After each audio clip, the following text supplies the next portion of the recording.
também, que seria pedir a Deus que nos dê agora a sua palavra, que ministre aos nossos corações ao seu evangelho, e que essa série de mensagens que se darão na parte da noite aos domingos, no livro de Atos, portanto, ensine a igreja de Cristo a viver um verdadeiro compromisso com aquilo que Deus ensina na sua palavra e espera de nós. Portanto, irmãos, oremos. Senhor Santo e Deus amado, nós te agradecemos pela forma como o Senhor nos tem conduzido à tua presença.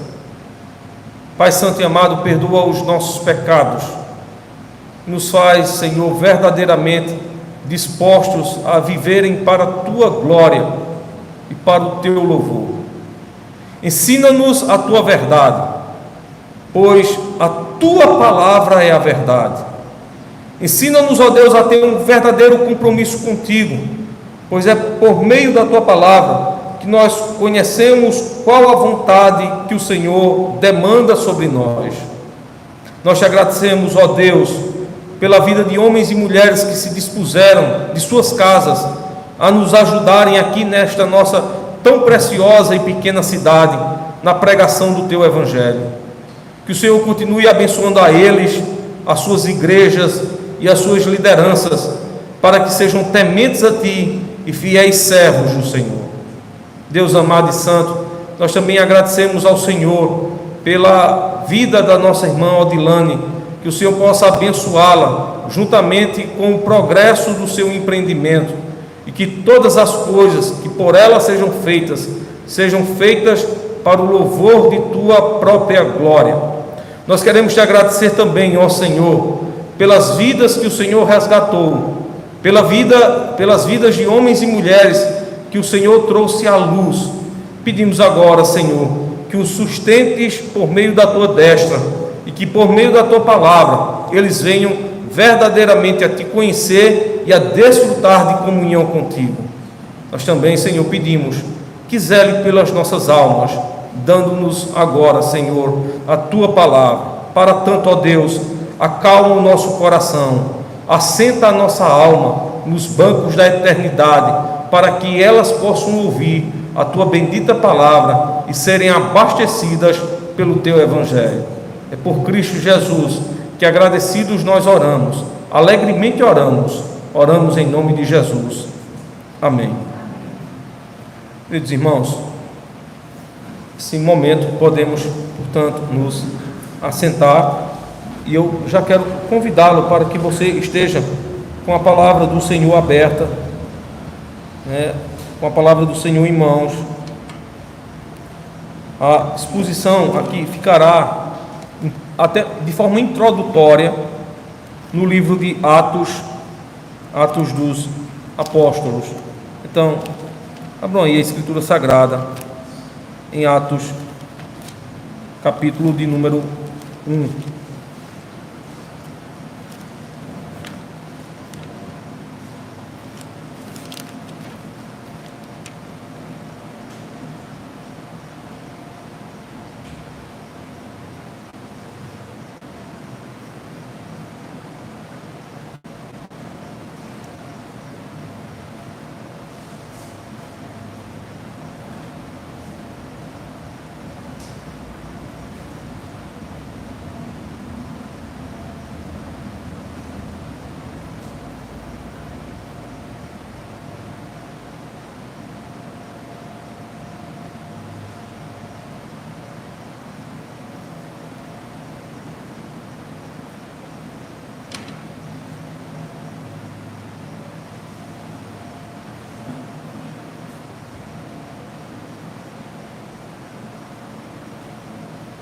Atos capítulo 1, irmãos. Então nós começaremos a exposição aqui do livro. De antemão, deixa eu lhes contar, o livro de Atos dos Apóstolos é o quinto livro que nós temos aqui no Novo Testamento. Esse livro, ele é uma continuação dos evangelhos. Entenda, se dentro dos evangelhos você tem o testemunho de Cristo, ou os atos de Cristo, então, no livro de Atos dos Apóstolos, nós temos a continuação desses atos, sendo feitos agora pelo próprio Espírito de Cristo, que está entre o seu povo, ou que esteve entre o seu povo, e continua entre o seu povo. E aqui eu quero mensurar que o povo de Deus seja, portanto, a sua igreja. De antemão, irmãos, eu quero também mostrar para os irmãos alguns primados desse livro. Esse livro de Atos dos Apóstolos é um segundo tratado bíblico escrito por Lucas. Nós sabemos disso quando lemos a introdução do livro de Atos e também como a introdução bem do livro de Lucas. Eu gostaria que nós pudéssemos perceber esse paralelo aqui. Veja só, irmãos, quando você tem Atos capítulo 1, aí no verso número 1 ao verso número 4, você tem a mensagem que mostra que verdadeiramente Lucas dá continuidade à sua mensagem. Ele diz o seguinte: fiz o primeiro tratado ao Teófilo acerca de tudo que Jesus começou não só a fazer, mas a ensinar, até ao dia em que foi recebido em cima, depois de ter dado mandamentos pelo Espírito Santo aos apóstolos que escolhera, aos quais também, depois de ter padecido, se apresentou vivo, com muitas provas infalíveis, sendo visto por eles por espaço de 40 dias, e falando das coisas concernentes ao reino de Deus. Estando com eles, determinou-lhes que não se ausentassem de Jerusalém, mas que esperassem a promessa do Pai, que disse ele: de mim ouvistes. Então vejam só, o autor do livro de Atos é Lucas. Você pode perceber quando também abre o livro de Lucas, no capítulo 1, veja que de semelhante modo como Lucas aqui no seu evangelho diz que escreveu a Teófilo, veja, aqui no próprio livro de Lucas, no capítulo 1 e no verso de número 3, ele dá a mesma notícia, dizendo o seguinte: olha, pareceu-me também a mim conveniente descrevê-los a ti, ó excelente Teófilo. Então veja, se o livro de Lucas fala sobre o testemunho de Cristo, os atos de Cristo, é imprescindível que o livro de Atos também vá falar sobre a continuação dos atos de Cristo, através do seu Espírito, atuando no meio do seu povo. É importante dizer também que o destinatário da carta de Atos dos Apóstolos tem o mesmo destinatário da carta dos Evangelhos, um personagem que tem por nome Teófilo. E é interessante o nome desse personagem, porque é a junção de duas palavras gregas, theos e philos. A palavra theos é a expressão grega que designa Deus, e a palavra philos significa amigo. Então, alguém que tem por nome ser chamado de amigo de Deus. Teófilo significa justamente isso, amigo de Deus. Alguém que, portanto, fora educado na temência, no temor do Senhor. A pergunta que fica é: quem é Teófilo? Uma vez que nós só lemos duas vezes sobre Teófilo, uma é no verso de número 3 do capítulo 1 do livro de Lucas, e a outra é no verso 1 do capítulo 1 do livro de Atos. Quem foi Teófilo? A única informação que nós temos sobre Teófilo vem de um escritor tardio do 4º século. O seu nome é Eusébio de Cesareia. Ele escreve uma obra magna chamada de História Eclesiástica, e ele fala de quem provavelmente seria Teófilo. Ele diz que Teófilo foi um rabino, alguém ligado à religião judaica, que vivia nas imediações do Império Romano e que ouviu a mensagem apostólica, provavelmente em uma das excursões de Paulo, ou através do que aconteceu em Atos dos Apóstolos, capítulo 2, na mensagem de Pedro, quando homens de diferentes locais do Império Romano vêm a Jerusalém e lá no cenáculo ouvem a pregação do Evangelho. E vocês sabem que lá em Atos, capítulo de número 2, verso de número 39, verso de número 41, nós temos ali a conversão de pelo menos 3.000 pessoas. Essas pessoas regressam às suas residências, regressam aos seus locais e não ficam calados, porque, veja, se do Espírito receberam a palavra do Senhor, pelo mesmo Espírito eles propagavam a palavra do Senhor. Isso, portanto, é um dos impulsionamentos do livro de Atos à Igreja de Cristo. Nós veremos, irmãos, que o livro de Atos impulsiona cristãos a pregarem o Evangelho. Aliás, deixa eu lhe dizer que é uma das marcas da Igreja de Cristo a pregação fiel do Evangelho. Em outras palavras, ninguém pode se arrogar do título de dizer eu sou cristão sem que tenha como marca de sua vida a pregação do Evangelho. Mas com isso eu não estou querendo dizer que para se tornar um pregador do Evangelho, um missionário cristão, você tem que sair da sua casa, se destinar a uma outra nação ou uma parte longínqua, extrema de nosso país. Se assim o for, dê graças a Deus. Se Deus lhe chamar para esse empreendimento tão maravilhoso, de se tornar um missioneiro em terras distantes, em terras longínquas, agradeça a Deus, isso é maravilhoso. Mas pelo simples fato de você ser um cristão, aonde quer que você se encontre, você deve anunciar as boas novas de salvação. Você vai ver, irmãos, que quando nós analisarmos aqui o capítulo 1 de Atos, uma das promessas que nos vem do Espírito Santo para a igreja do Senhor é que a pregação do Evangelho, ela não se inicia em terras distantes, mas ela se inicia aonde a igreja se encontra. Ora, no verso de número 8, observe aí no capítulo 1, a ordem de Cristo que sai para o seu povo é o seguinte, olha: mas recebereis o poder do Espírito Santo, que há de vir sobre vós, e ser-me-eis o quê? Testemunhas, ou seja, pregadores da palavra. Agora aonde?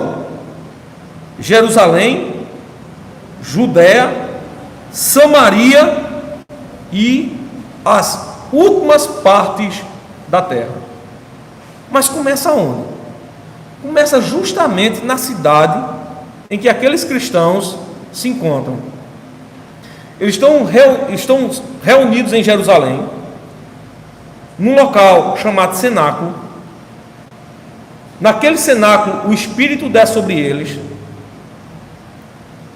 Eles tomam ciência das virtudes do Espírito, das virtudes de Cristo, e depois começam um anúncio da pregação do Evangelho na própria cidade em que se localizavam. Então veja, antes de irem aos confins da terra, eles fizeram ciência do Evangelho de Cristo em Jerusalém, depois na Judéia, depois em Samaria, para somente chegar aos locais mais distantes da terra. Uma das marcas de um cristão é que ele, quando é levado a Cristo e quando é tomado pelo Espírito, cheio do Espírito de Deus, a alegria é tamanha que ele não se contém e ele propaga a mensagem evangélica, porque é aquilo que norteia, que alimenta e que alegra a sua alma. Perceba, quando alguém ganha algum tipo de prêmio, a primeira coisa que faz é bradar em alta voz: ganhei, fui sorteado, que coisa maravilhosa. E você começa a difundir isso para toda a sua vizinhança. Aliás, a sua alegria é tão contagiante que mesmo que você tente não contar a ninguém, todas as pessoas sabem, porque a primeira coisa que muda em você é o seu semblante. Você ganhou alguma coisa e o seu semblante deixa de ser descaído e passa a ser um semblante alegre, um semblante altivo. Agora veja só, o maior prêmio que alguém pode receber é o cuidado final com a sua alma. Veja, o maior prêmio que nós temos, deixa eu lhe dizer, e não se torne constrangido com isso, não é os bens que você possui, ainda que você vibre por eles, e deve vibrar por eles, nem a família que você tem, ainda que você ame de fato a sua família, mas o maior bem não é a sua família. Veja, e o maior bem também não é nem a sua própria vida, mas o maior bem que repousa sobre você é a salvação que Deus lhe deu, a salvação que Deus lhe dá através de Cristo. Isso deve ser um bem tão imperioso na vida de um cristão, que ao saber dessa maravilhosa notícia, ele não deve se conter. E ele deve falar da salvação que recebe em Cristo ao seu vizinho, à sua casa, às pessoas que estão ao seu redor. Isso começa a trajetória de um missionário cristão. Veja, muitas pessoas pensam o seguinte: eu sou um cristão e tenho como missão pregar o evangelho, então eu não vejo a hora da minha igreja me chamar e me mandar para terras distantes. Veja só, irmãos, antes de você querer ser pastor ou missionário, ou seja lá o que for, algum título de oficialato, veja, antes de você querer pregar a mensagem do evangelho aos indígenas amazonenses, aquelas pessoas que estão bem distantes no Pantanal brasileiro, aquelas pessoas que estão lá nos sertões nordestinos, comece pregando o evangelho na sua casa. Antes de você querer ir para um homem distante, anuncie para um homem de perto. Pregue o evangelho dentro da sua casa, para o seu esposo, para a sua esposa, para os seus filhos. Depois, ouse pregar o evangelho para a sua vizinhança. Talvez o seu chamado missionário primordial seja para evangelizar a sua casa, a cuidar de sua casa. Veja, porque o mesmo valor que tem a alma do homem sofrido nordestino, lá dos sertões, seja da Paraíba, Pernambuco, Alagoas, veja, é o mesmo valor da alma do seu vizinho, do seu parente, que infelizmente talvez nunca tenha ouvido falar da mensagem evangélica. Alguém pode se arrogar e dizer assim: não, pastor, mas o senhor está enganado, a minha família já ouviu falar de Jesus. Bem, uma coisa é ouvir falar de Jesus, uma coisa é viver sobre Jesus, outra coisa é conhecer Jesus. Ora, veja, se você já ouviu falar de uma laranja, mas nunca experimentou ela, você não sabe nem o sabor que você está perdendo. Ora, se alguém apenas ouviu falar de Cristo e não experimentou, ele não sabe a maravilha que está perdendo. Portanto, antes de pensar em ser um missionário em terra distante, almeje ser um missionário junto à sua casa, junto à sua vizinhança. Perceba o mandato que está escrito aqui no verso número 8. Antes de chegar aos confins da terra, atinja primeiro quem? A sua cidade, a sua Jerusalém. Olha, irmão, a nossa Jerusalém aqui não é Itabaiana, não é Mogeiro. A nossa Jerusalém é o local onde os nossos pés estão fitos. Aonde passamos, ali está a nossa Jerusalém. E nesse caso aqui, ali está o povo que nós devemos anunciar as boas novas de salvação. Com isso eu não estou desmerecendo o trabalho dos missionários que vão para a terra distante. Pelo contrário, eu os admiro. Admiro demais. Aliás, eu nem tenho coragem de fazer o que muitos fazem. Eu não tenho coragem. Tomara que para isso até mesmo Deus me converta. O que eles fazem é um trabalho maravilhoso, excelente. Os seus pés são benditos, porque aonde vão anunciam a gloriosa mensagem do Evangelho. Abandonaram o conforto de seus lares para em terras distantes, desconhecidas, pregarem a mensagem de Cristo, sem ao menos saber o que lhes pode advir, colocando até mesmo as suas vidas em perigo. No seminário eu conheci uma moça, ela estava radiante, nunca tinha visto ela, agora recentemente.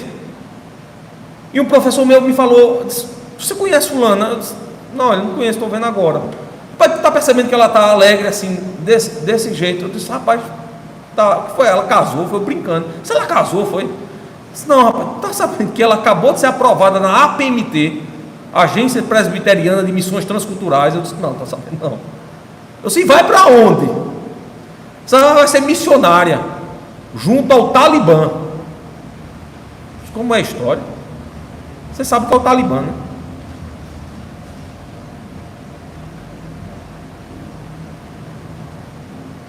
em terras onde há o Talibã, ela vai ser missionária lá no Iraque. Como é?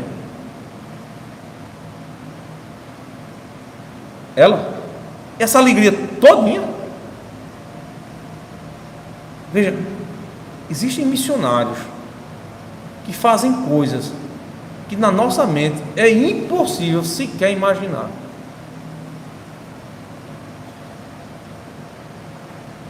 Muitos crentes até evitam de vir à igreja com medo do coronavírus. Imagine para as terras que essa família agora vai, onde bomba e bala são cruzadas o tempo inteiro. Por amor a Cristo, ela vai ali pregar o evangelho. Ela está saindo do conforto do seu lar. Saindo do conforto do seu lar para pregar o evangelho. Então veja, por demais eu admiro essas pessoas. Minhas orações e minhas preces estão continuadamente com essas pessoas. Agora entenda, você, para ser um missionário cristão, você não precisa ir para uma terra dessa.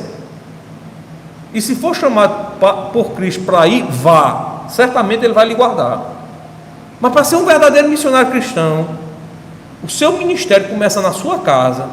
Segundo, o seu ministério começa com a sua vizinhança. Faça isso. Pregue a palavra. E veja só, o livro de Atos vai nos ensinar duas verdades preciosas acerca do crescimento e do nascimento de uma igreja. Como nós já temos aqui uma igreja já formada, devidamente instituída, veja, não espere que essa igreja cresça com crentes caindo do céu. Você não vai ver isso nunca. Não chove pessoas, chove água, pessoas não. Crentes só nascem através de uma dupla perspectiva. Primeiramente, quando as mulheres colocam filhos no mundo e quando pessoas são convertidas a Cristo. Sem esses dois caminhos, você não tem novos crentes na igreja. Se as mulheres não dão filhos e se os crentes não reproduzem através da pregação do evangelho, não teremos novos convertidos no meio do povo de Deus. E aqui eu gostaria de voltar àquele ponto primeiro que eu levantei aqui. A mensagem da salvação, ela é, portanto, para nós, aquilo que verdadeiramente alegra a nossa alma. Se, portanto, você não tem prazer na mensagem da salvação, dificilmente eu poderei acreditar que você é um genuíno cristão. E como termos ou demonstrarmos verdadeira satisfação na mensagem da salvação? Ora, não é de outra forma que Cristo, ao falar sobre o princípio da pregação do Evangelho, Ele diz o seguinte: ao receber o Espírito Santo, mas recebereis o poder do Espírito Santo. E uma prova de que nós temos o Espírito Santo é que nós somos testemunhas de Cristo. O que é ser testemunha de Cristo? Interessante é que a palavra que é usada aqui na língua grega para testemunha é a palavra mártir. Ou seja, é ser um mártir de Cristo. E o mártir é aquele que não se preocupa nem com a sua vida. É aquele que está disposto a morrer por Cristo. Testemunhar é justamente isso. É pregar a mensagem do Evangelho sem sequer se importar com sua vida. Veja, porque a nossa própria vida não é o nosso bem maior. O bem maior que repousa sobre nós é a salvação que está atrelada à nossa alma, ao nosso ser. Veja, é isso que nós devemos, é nisso que devemos nos gloriar. Cristo morreu por nós para nos dar a sua salvação. Isso deve ser tão contagiante, tão firmemente alegre no coração do cristão, que ele não se contém com essa mensagem, e ele não fica com essa mensagem só para si, mas ele anuncia aonde quer que ele chegue. Veja, então no seu trabalho você pode ser um missionário. As pessoas que estão em volta no seu trabalho, veja, são pessoas que Deus levantou para ser o seu campo missionário. Lembre dos seus vizinhos. da direita, da esquerda e da frente e de trás. Lembre-se dele, você sabe quem são. Então, esse aí é o seu campo missionário. É sua responsabilidade ser testemunho de Cristo para eles. Vá a eles e diga: olha, Cristo morreu pelos pecados do homem. Portanto, os homens devem se arrepender dos seus pecados e voltarem-se a Cristo. Porque só existem dois caminhos. Um nos dá de cara com a glória, o outro nos dá de cara com a perdição. Precisamos ser testemunhas de Cristo. Veja, você vai ver que em Atos capítulo 2, quando homens que eram tementes a Deus se dirigiram ao cenáculo por causa de uma festa de Pentecostes, ouviram a pregação de Pedro, a pregação poderosa de Pedro, movido pelo Espírito Santo, ele anunciou aos homens que: arrependei-vos e cada um de vós crede no Evangelho. Veja, aqueles homens, portanto, souberam que não tinha uma outra saída para as suas vidas, a não serem estarem com Cristo. Qual é o terrível disso? E que o livro de Atos nos aponta? É que, veja, é que se a motivação de sermos cristãos e pregarmos o Evangelho, nós vemos hoje, talvez, uma triste realidade. É que nós temos crentes terrivelmente envergonhados e terrivelmente vivendo em silêncio. Não falam de Cristo, nem em suas casas. E eis o motivo de seus filhos estarem tão distantes da igreja. Veja, não pense que o distanciamento dos seus filhos da igreja é culpa de pastor atual ou dos que já passaram. Não pense nisso.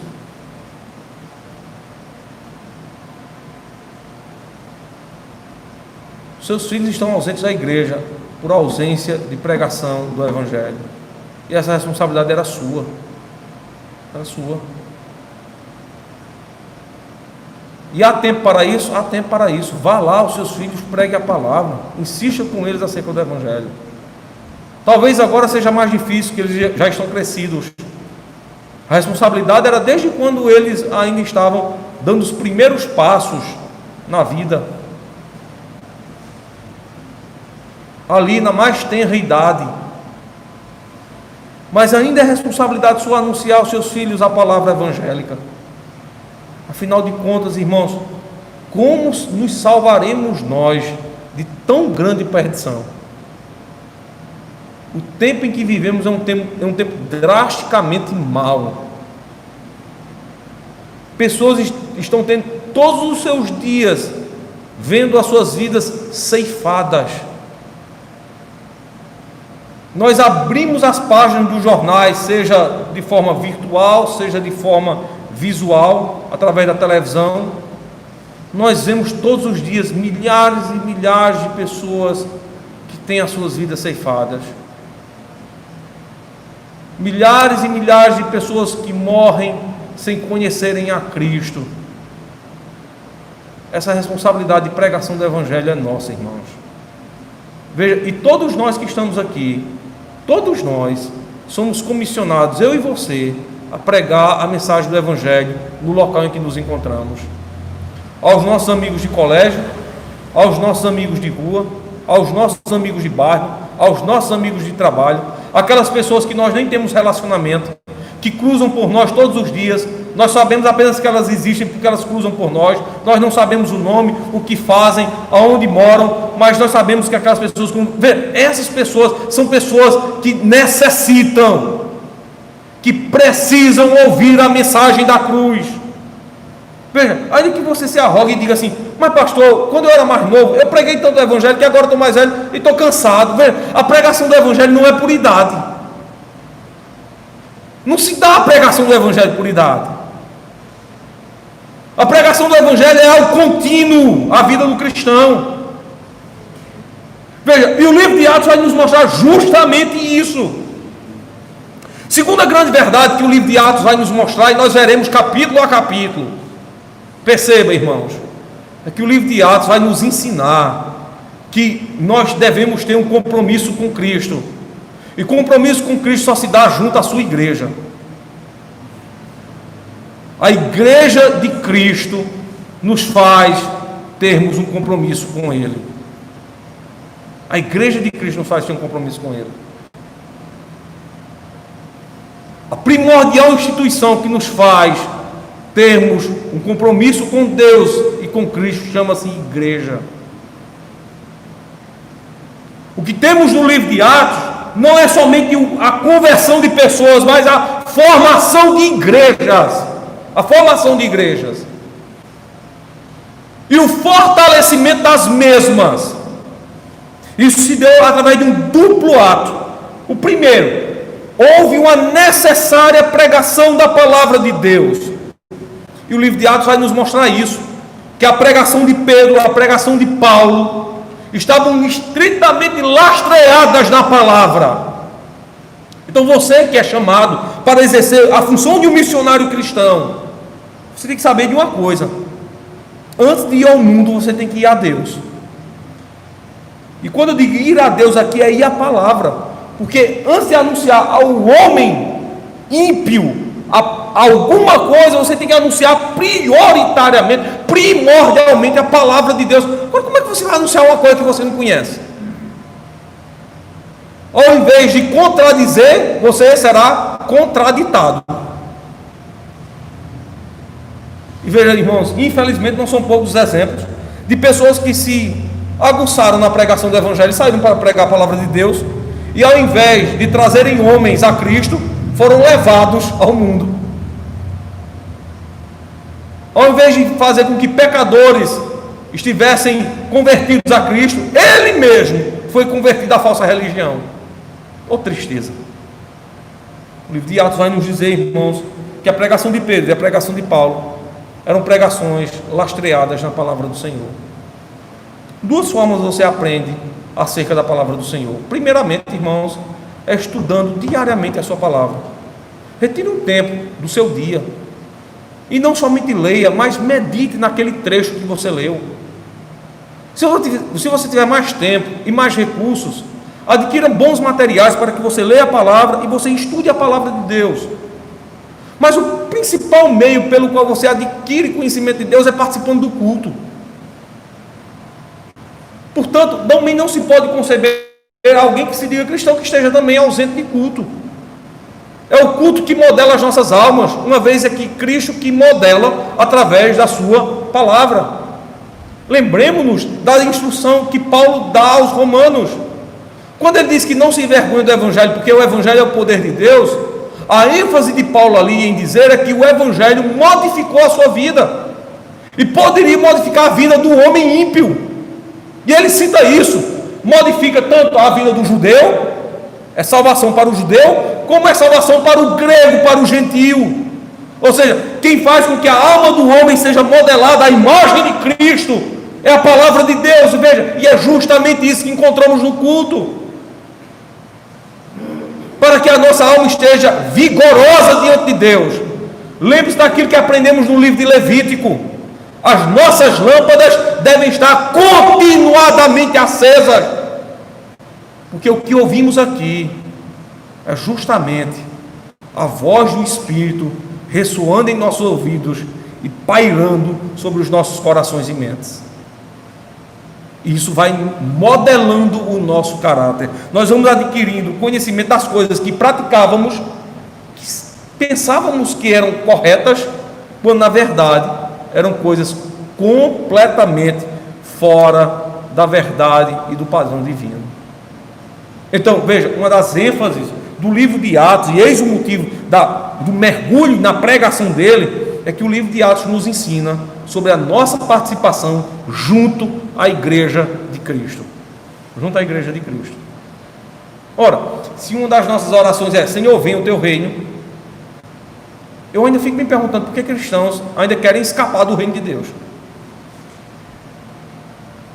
Lembra lá de Mateus capítulo 6, que um dos pedidos de Cristo é: Senhor, venha o teu reino? A nossa oração não é semelhante à oração de Cristo? Por que às vezes a gente pede a Deus para estar em qualquer outro local e pouco a gente se lembra de estar na igreja do Senhor? Eu não entendo isso. Das duas, uma: ou você não sabe o que ora e portanto não sabe o que pede, ou você tem mais compromisso com os bens dessa vida e com as coisas dessa vida do que com o reino de Deus, e aí você desconsidera aquele precioso ensinamento de Cristo: buscai primeiro as coisas de cima, buscai primeiro as coisas do alto, e as demais coisas serão, portanto, a vós acrescentadas. Estamos vivendo em uma sociedade, irmãos, que vive cada vez mais um evangelho nominal. Pessoas que se dizem cristãs, mas que na verdade não são. E ontem eu tive uma experiência trágica com isso. Quando parado por alguém que disse assim: pastor, eu já vi o senhor. Eu queria lhe dizer, eu moro aqui em Salgado de São Félix, eu sou presbiteriano. Eu disse: mas que igreja? Que igreja? Você está em igreja presbiteriana é porque, veja, já fazem 10 anos que eu não frequento a igreja. Como é, irmão? Você está dizendo que é presbiteriano, que é cristão, e já tem 10 anos que não frequenta a igreja, aí você está dizendo que é cristão? Peraí, eu não estou entendendo isso. Como é que você se diz que é cristão e não vai na igreja? Como é que você diz que ama Cristo e não ama a noiva? Como é que você diz que ama Cristo e não vai ao encontro dele, uma vez que Cristo está justamente no meio da congregação, no meio da igreja? Como é que você se diz que é cristão e não vive no meio do povo de Deus? Pois é, pastor, é porque assim, eu sou uma pessoa muito caseira, e depois que eu me aposentei eu fico o tempo inteiro em casa. Mas, se você é cristão, é comum que você esteja no meio do povo de Deus, e não distante dele.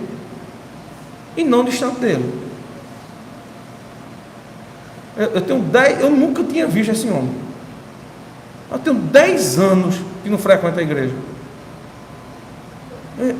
Irmãos, isso é um cristianismo nominal. Alguém diz assim: eu sou, mas não pratico. É como alguém dizer assim: rapaz, eu sou santo, mas eu vivo no pecado. Não faz sentido. É como alguém que diz assim: eu sou mãe, mas eu sou a favor do aborto. Não faz sentido. Se você é cristão, uma das coisas que vai edificar a sua alma é justamente estar onde Cristo quer que seus filhos estejam: na sua casa, na sua santa assembleia, no seu santo culto, para serem instruídos e educados na justiça. Não se pode conceber cristãos que possam tomar um outro rumo, senão o rumo apontado pela palavra do Senhor. Então o livro de Atos vai nos ensinar, irmãos, do nosso dever para com a igreja de Cristo. Veja, e ainda há cristãos que pensam assim: eu participo do culto quando quero e quando posso. Não é quando quero e quando posso.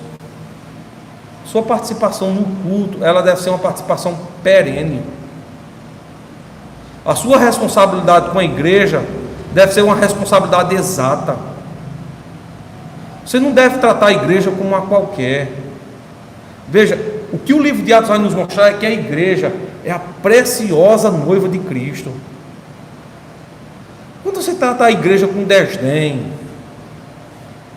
não trabalhando como deveria trabalhar, não vivendo uma comunhão como deveria viver, não estando na igreja e não se portando na igreja como deveria se portar, tratando a igreja como um clube onde você vem, encontra as pessoas que você gosta e ali você conversa, não tendo, portanto, compromisso com a palavra do Senhor, adorando ou servindo a Deus de qualquer forma ou de qualquer maneira, veja, você está completamente equivocado acerca do seu papel cristão. Talvez o que você de fato precisa é de conversão. Você está pensando que é crente, quando na realidade não é. E terrivelmente você poderá ouvir aquelas duras palavras do Senhor que dizem o seguinte: apartai-vos de mim, porque eu não vos conheço. Enquanto você poderá dizer: mas Senhor, em teu nome eu não preguei, em teu nome eu não fiz milagres, em teu nome não curei enfermos, em teu nome eu não expulsei demônios. E você vai escutar aquela mais dura palavra ainda: apartai-vos de mim, porque eu não vos conheço. Esteve entre o povo, mas tratou o povo com desdém. Esteve no meio da igreja, mas tratou a igreja com desdém. Não fez aquilo que era possível ao povo de Deus. Isso é equívoco, irmãos. Isso é equívoco. Se você pensa que pode agir dessa maneira, você está equivocado. Você está equivocado. O que você precisa é de uma verdadeira conversão. Igreja não é lugar de conversa, igreja não é lugar de sono. Quer dormir, fica em casa.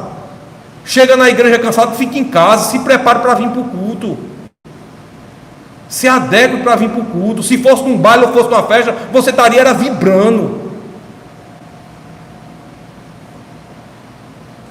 Veja, não trate a igreja com desdém. A igreja é a noiva do Cordeiro, é a noiva de Deus. A igreja não é de pastor, a igreja é do Senhor. O livro de Atos nos ensina a importância real da igreja de Cristo. Quer conversar, vá lá para fora. Quer dormir, fique em casa. Aqui na igreja tem banco e cadeira, não tem cama.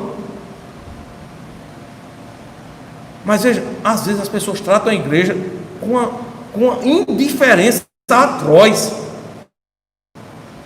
Indiferença atroz. Isso é equívoco, irmãos. Isso é equívoco. Motivados por 3 grandes ensinamentos. O primeiro deles, gratidão. Porque Ele me salvou, eu devo pregar a palavra de Deus. Segunda coisa, irmãos, eu prego a palavra de Deus porque essa é a vontade de Deus para a minha vida. Não de outra forma, Ele não tinha nos ensinado aquilo que disse Cristo no livro, registrado no livro de Mateus: ide por todo o mundo e pregar o Evangelho. Portanto, nós pregamos a palavra, acima de tudo, irmãos, porque essa é a vontade de Deus para nós. Nós adoramos a Deus porque essa é a nossa essência, mas nós pregamos a palavra de Deus porque recai sobre nós este mandato. É este o mandato que recai sobre nós. Ficar em silêncio, portanto, se torna um ato blasfemo contra o Senhor. Quer saber sobre o que é blasfêmia contra o Espírito Santo? Procure agir contra a palavra de Cristo. Aí você vai conhecer o que é blasfêmia contra o Espírito Santo. E você vai saber qual é o resultado disso. Veja, por se rebelarem contra a palavra, deixa eu lhe dizer algo. Muitos crentes estão mortos e não sabem. Não de outra sorte, Paulo, recomendando à igreja de Corinto, diz o seguinte: ora, tem muitos que estão entre vós, que dormem e que estão enfermos. Veja, há muitos crentes que, ainda que participem de um culto, e tomara que no nosso meio não haja, mas é quase impossível que não tenha, veja, já estão mortos e nem sabem. Pensando que vindo sentar aqui nessas cadeiras aqui, está tudo resolvido. Pensando que vindo dominicalmente ao culto, está tudo resolvido. Está não, meu irmão. A sua vida cristã não se resume a essa 1h30 que nós passamos aqui. E deixa eu dizer, há quem pensa que essa 1h30 aqui é um fardo. Não vê a hora de começar, mas também não vê a hora de terminar. Muitos gostariam de ouvir: olha, esse domingo vocês estão de folga, de férias, não venham à igreja. Muito pensa que isso é um prêmio. Isso é uma derrota, irmãos. Isso é uma derrota. É uma derrocada na vida cristã. A ausência do culto não deve ser algo permissível a cristãos. Lembre-se, é seu mandato anunciar as riquezas preciosas de Cristo. E isso deve ser inerente à sua natureza. Eu tenho amigos, a eles eu anuncio a palavra. Há pessoas que eu nem conheço perto de mim, a eles eu vou anunciar a palavra de Deus. Aos que estão perto e aos que estão longe, a eles eu anunciarei a palavra do Senhor. Porque assim como acontece comigo, eu quero que aconteça com eles. Assim como eu congrego, eu quero que eles também congreguem também. Ao Deus que eu sirvo, eu quero que eles sirvam também. A minha igreja estará completamente forte, a minha cidade será forte, a minha família será sempre edificada. Veja, se eu agir segundo os padrões divinos. Se eu agir segundo os padrões divinos. Mas muitos crentes, irmãos, vivem numa letargia espiritual, que ainda com gritos e puxões sequer acordam. Sequer acordam. Há muitos crentes que preferem essa vida, as calçados, amigos, do que a assembleia solene. Preferem os seus lares, do que uma assembleia solene. Provavelmente você já esteja morto e nem saiba. Provavelmente você já esteja morto, só faltando um sepultamento, e nem saiba. Quer saber se você está morto ou não? Qual é o seu prazer que você tem com Cristo? O prazer de servi-lo, o prazer de cantar para Ele as canções que a palavra de Deus determina. Qual o prazer que você tem em ouvir a pregação do Evangelho? Qual o deleite da sua alma em ouvir as Escrituras Sagradas? O que é que você tem aprendido dominicalmente aqui na igreja? Veja, se você conseguir responder essas perguntas, você vai saber claramente, se sua alma está viva ou se ela já está morta, em total letargia diante de Deus. Qual o seu prazer, qual o seu deleite? Aquilo que gostamos, irmãos, a gente fica ansiando para chegar o momento. Lá em casa, veja, quando eu estou em casa, eu fico ansiando para ver 2 momentos na televisão: uma partida de futebol do Flamengo e outra partida de futebol do Barcelona. Eu fico contando as horas.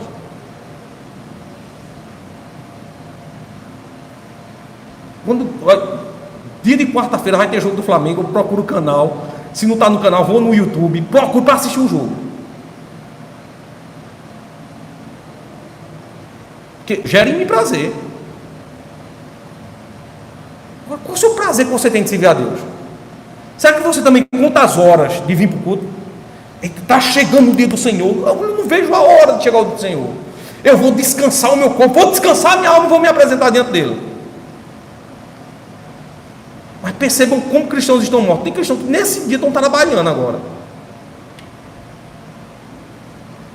Prazer nenhum. Deleite algum. Deleite algum. Outros dizem assim: eita, é o dia de culto. Poxa vida, rapaz. Nem vou poder ficar com ciclano também. Eu vou ter que ir para a igreja. Vou ter que ir para a igreja. Eu vou combinar assim: vou num horário e falta o outro. Quem que já pensou um negócio desse? Meu irmão, veja, minha irmã, deve ser motivo de prazer e deleite espiritual você estar aqui. Lembre-se que se sua alma estiver bem, sua vida vai bem. Mas se sua alma estiver mal, sua vida é uma tragédia. Se você olha ao seu redor e diz assim: nada comigo dá certo, veja, você talvez esteja passando por uma enfermidade da alma. E aí nada vai dar certo mesmo. Tudo que você vai fazer, faz sobre a calamidade do dia, na escuridão da alma. A alma enferma. Todas as ações são enfermas. Chega no culto, ao invés de estar vivo, está aí, se acabando de sono. Chega no culto, ao invés de meditar na palavra de Deus, está aí, pensando em outras coisas. Não vê na hora desse tempo passar. Sua alma está enferma. Se não tratá-la a tempo, ela vai morrer, ela vai perecer. O livro de Atos vai nos mostrar, irmãos, como nós tratamos a nossa alma, como nós tratamos a nossa vida e como nós devemos tratar a igreja do Senhor, sobre nossas responsabilidades. Veja, ainda que o mundo diga assim: os homens têm direitos, criaram até um código, direitos humanos. Veja, nós já vamos aprender aqui que no livro de Atos, na verdade, nós só temos obrigações. E o único direito que você pode ter é o de servir a Cristo. E sem murmurações. É uma coisa que o livro vai nos ensinar. Pelo contrário, não deve haver murmuração. Pelo contrário, deve haver alegria, prazer em estar seguindo a Cristo. Ontem eu me encontrava com um senhor que veio nesse grupo para evangelizar. Ele até passou mal aqui, comeu alguma coisa e fez mal no estômago. Ele passou a manhã até acamado. Mas logo depois do meu dia, ele tomou dos seus pés, se levantou, um senhor com quase 80 anos. Eu dava 60 para ele, mas tem 79 anos, vai fazer 80 anos agora no mês de outubro.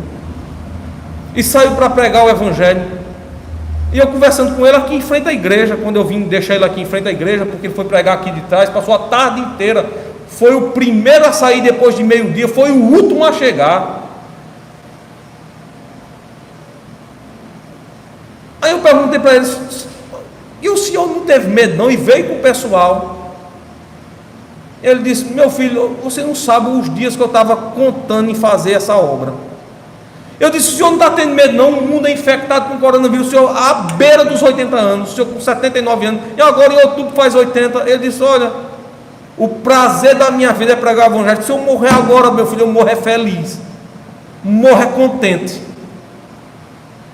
Ou seja, a alma vibrando em pregar o evangelho. Eu estava tão ansioso para pregar o evangelho, pastor, que eu nem aguentei da hora do almoço. Fui o primeiro a comer para ser o primeiro a sair para pregar a palavra de Deus. Foi o último a chegar. Foi o que mais evangelizou casa. Só pregou em um horário do dia. Os outros pregaram em 2 horários, manhã e tarde. Ele só pregou no horário da tarde, porque amanhã eu estava doente. Veja a graciosidade que se tem de servir a Cristo. E você é novo. Pelo que eu estou vendo aqui, não tem um que chega perto dos 80 anos. Veja, mas a graciosidade que aquela pessoa tinha de servir a Cristo. Quando eu voltei sozinho para casa não, lá para o colégio, eu ficava pensando comigo: que disposição. Talvez ele tenha mais disposição que eu, que só tenho 38 anos. Que disposição. Que disposição de se pregar a palavra. Que missão verdadeira de se viver com Cristo. Veja, irmãos, tudo isso é um fruto produzido pelo Evangelho na vida do cristão. Se tem uma coisa que nós devemos abandonar, é a letargia. Se torne contente, meu irmão. Você faz parte da mais importante instituição.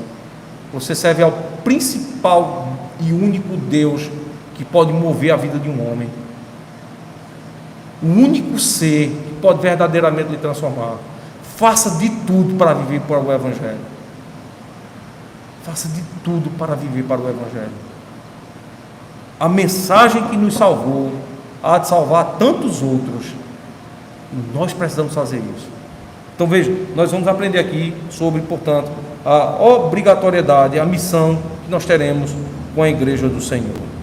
Por fim, irmãos, nós veremos que o livro de Atos dos Apóstolos é um livro contínuo. Você vai ver aí que o livro de Atos dos Apóstolos tem 28 capítulos, tem uma estrutura extremamente longa. O principal propósito do livro de Atos é narrar o que o Espírito de Cristo fez quando salvou pecadores, salvou almas, constituiu igrejas, povo de Deus, que tinha uma missão única de pregar o Evangelho para toda parte. Mas atente, o capítulo 28 do livro de Atos não é o seu final. Porque o capítulo 28 do livro de Atos é um sistema progressivo. Ele continua vigorando no meio da igreja de Cristo. Ou seja, o Espírito de Cristo não cessou na escrita daquele último evento do capítulo 28. Mas o Espírito de Cristo ainda continua atuante, vivo no meio do seu povo. E esse Espírito é contagiante. E nós devemos fazer com que esse Espírito se torne conhecido. E portanto, mais uma vez, nós temos diante de nós uma grande missão: pregarmos e testemunharmos de Cristo Jesus. Portanto, nessa breve introdução que eu fiz aqui no livro de Atos dos Apóstolos, penso eu que depois dessa jornada que teremos nesses 28 capítulos, nós aprendamos de fato acerca das obrigações a que nós diz respeito. E portanto, eu quero lhe convidar sempre a estar participante desses atos que nós aprenderemos aqui nesse precioso livro de Atos dos Apóstolos. O Senhor nos abençoe, irmãos. Fiquemos de pé. Agradecemos a Deus pelo cuidado que Ele vai ter com as nossas almas. Oremos ao Senhor e agradecemos a Deus pela forma como Ele há de ministrar sobre nós a sua palavra. Creio, irmãos, que nós teremos o restante do ano inteiro. Eu não sei nem quando é que vai terminar a exposição do livro de Atos. Apesar que você tem aqui 28 capítulos, alguém poderia dizer assim: vão ser 28 domingos. Primeiro que há capítulos aqui que nós veremos talvez em quatro domingos. Porque nós não vamos nos movimentar por capítulo, nós vamos nos movimentar por assunto. Esse capítulo primeiro aqui, ele vai ser em 3 domingos, só o capítulo primeiro. Porque são 3 assuntos distintos que nós temos aqui no capítulo 1. E cada assunto desse vai ser esmiuçadamente explanado, exposto para o povo do Senhor. Então oremos para que a gente esteja vibrante para receber a mensagem apostólica, a mensagem cristã, a mensagem do Espírito, e nós possamos colocar em prática essa verdadeira mensagem. Quem será abençoado com isso é o próprio reino de Deus. Porque quando nós damos frutos para a edificação do reino do Senhor. Oremos, irmãos. Senhor bendito Pai amado, nós te agradecemos e te louvamos pelo teu cuidado, pela tua provisão, pela forma como o Senhor tem instruído as nossas almas. Pedimos, ó Deus, que agora nesse momento nos despede em paz aos nossos lares, para que possamos voltar aos nossos lares, para que possamos ser edificados na tua justiça. Ensina-nos, ó Deus, a tua palavra, e não a partir de nós o teu evangelho. Mas eu te peço de forma especial, desperta-nos, ó Deus, para que possamos viver um evangelho genuíno, não somente daquilo que professamos que é belo, mas que seja bela as nossas práticas, que seja belo o nosso testemunho, que seja bela a nossa vida, que nós tenhamos um verdadeiro compromisso contigo, que nós tenhamos tamanha alegria em anunciar o evangelho, como aqueles nossos irmãos que nos visitaram e que tinham grande alegria em pregar e ensinar a tua palavra.